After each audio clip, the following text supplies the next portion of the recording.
నమస్తే. ప్రస్తుతం మనతో ఉన్నారు ప్రముఖ ఆధ్యాత్మికవేత్త, ప్రముఖ జ్యోతిష వాస్తు పండితులు దింటకుర్తి మురళీకృష్ణ గారు ఉన్నారు. వారితో మాట్లాడదాం. నమస్కారం గురుగారు. నమస్తే హరి ఓం శివం. గురుగారు, ఇప్పుడు మనకి 17వ తారీఖున నాగుల పంచమి అనేది ఉంది కదండి. ఎస్, అసలు విశిష్టత ఏంటండి? ఆ రోజు ఏ విధంగా చేస్తే మంచిది?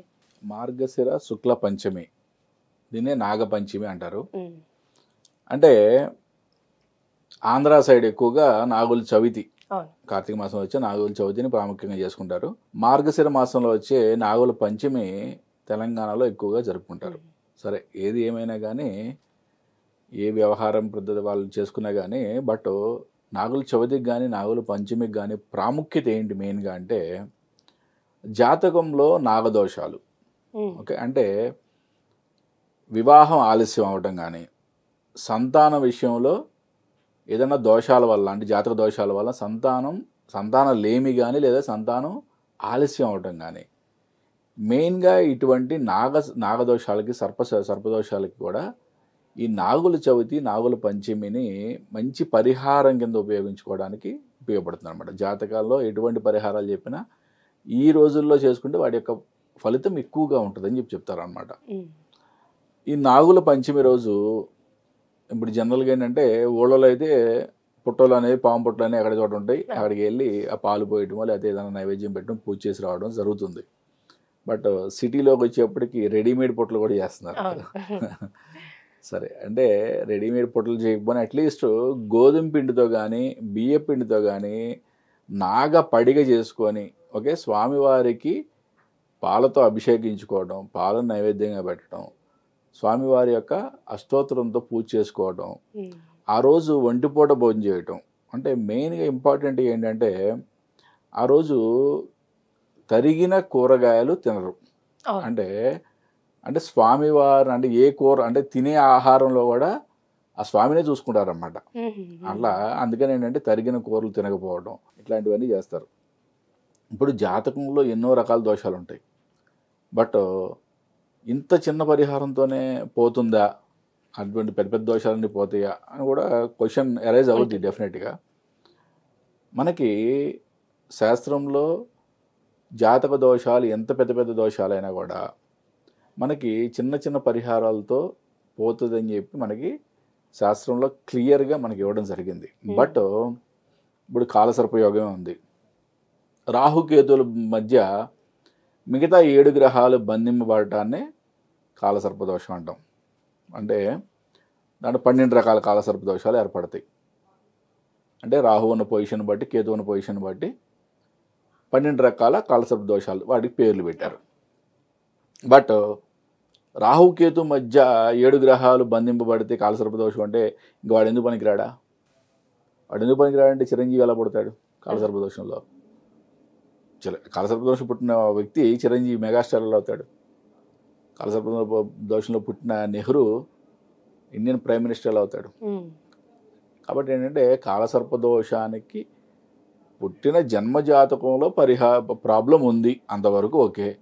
బట్ ఇంకా మిగతా యోగాలు ఏమైనా ఉన్నాయా అంటే, కాలసర్ప యోగం అనేది భంగం అయ్యిందా లేదా అనేది చెక్ చేసుకోవడం అనేది చాలా ఇంపార్టెంట్. కాలసర్ప యోగంతో పాటు అంటే అంటే మనం ప్రతిదీ కూడా జాతకంలో వచ్చే వాటిని యోగాలే అని అంటాం. అంటే మంచి యోగం, చెడు యోగం అని ఉంటుంది, అంతేగాని దోషం అనమాట. ఉమ్, ఓకే, కాలసర్ప యోగము నల్లిఫై అయిందా లేదా ఇంకేదైనా మంచి యోగాలు ఉన్నాయా, ఇవన్నీ కూడా చెక్ చేసుకున్న తర్వాతే రియల్గా మనకి కాలసర్ప యోగం వలన ఏదో ప్రాబ్లం ఉంది అని మనం గ్రహిస్తే కనుక మనకి శాస్త్రంలో చెప్పిన అద్భుతమైన పరిహారాలు స్వయంగా మనమే చేసుకోవడం చాలా అద్భుతమైన మంచి పద్ధతి.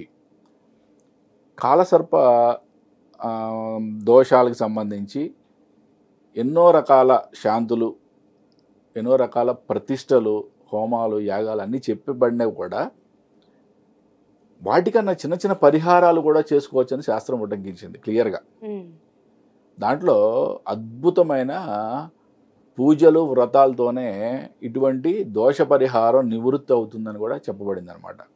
కాబట్టి ఏంటంటే దీంట్లో ఎవ్వరు డౌట్ పెట్టుకోవాల్సిన అవసరం లేదు. రియల్గా ఈ ఒక్కరోజు పూజ చేస్తే మనకి ఏదో అన్ని దోషాలు పోతాయి అని అనుకోవద్దు.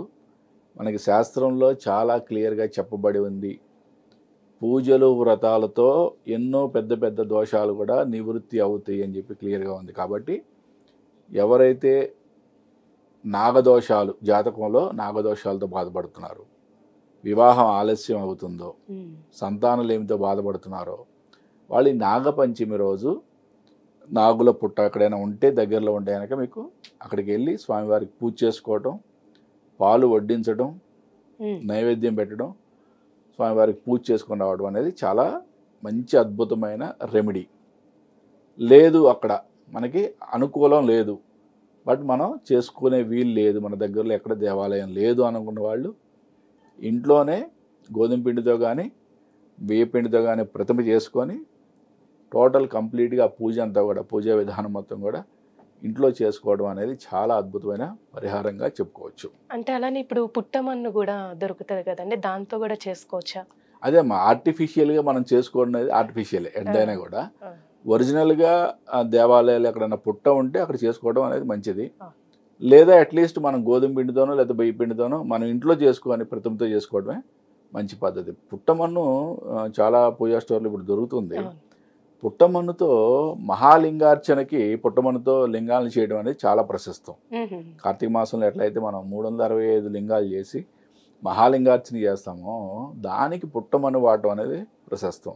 బట్ ఆ పుట్టమన్నుతో పుట్టను తయారు చేసి మనం పూజ చేయడం అనేది ఈ పరిహారానికి అది ఉపయోగపడదు. ఈ పరిహారానికి మనకి దొరికితే స్వయంగా స్వామి దగ్గరికి వెళ్ళి మనం చేసుకోవడం, దొరకకపోతే కనుక మనం ఇంట్లో చేసుకోవడం. అంటే ప్రశస్తంగా అంటే నాగులకి సంబంధించి కృష్ణా జిల్లా మోపిదేవి గ్రామం ఉంది కదా, మోపిదేవి గ్రామంలో సుబ్రహ్మణ్యేశ్వర స్వామి అంటే ఆయన లింగాకారంలో సుబ్రహ్మణ్యేశ్వర స్వామి ఉండటం, అక్కడ ఎటువంటి నాగదోషాలు ఉన్నా కూడా అక్కడికి వెళ్ళి పుట్టలో పాలు పోస్తే అద్భుతమైన ఫలితాలు ఉంటాయని చెప్తారు. ఇటువంటి దోషాలు ఉన్న వాళ్ళు ఈ నాగుల పంచమిని ఈ విధంగా అద్భుతంగా ఉపయోగించుకోండి. అంటే ఆ భగవంతుని యొక్క అనుగ్రహాన్ని పొంది ఇటువంటి దోషాలను తొలగిపోయి మంచిగా ఉంటారని నేను మనస్ఫూర్తిగా కోరుకుంటున్నాను. చాలా చక్కగా తెలియజేశారు గురుగారు, ధన్యవాదాలండి. నమస్తే అమ్మ. హరి ఓం శివం. చూసారు కదండి, నాగపంచమి రోజు అంటే ఏ విధంగా పూజ చేసుకోవాలి, అలానే మనకి జాతకంలో దోషాలు ఉంటే నాగపంచమి రోజు ఏ విధంగా పూజ చేస్తే మంచిది గురుగారు మాటల్లో మనకి తెలియజేశారు కదా. అలానే మీ జాతకానికి సంబంధించి కానీ మీ ఇంటి వ్యాపార వాస్తు సంబంధించి ఎలాంటి విషయాలైనా మీరు తెలుసుకోవాలనుకుంటే స్క్రీన్ మీద కనిపిస్తున్న నెంబర్కి కాల్ చేసి గురుగారిని సంప్రదించవచ్చు.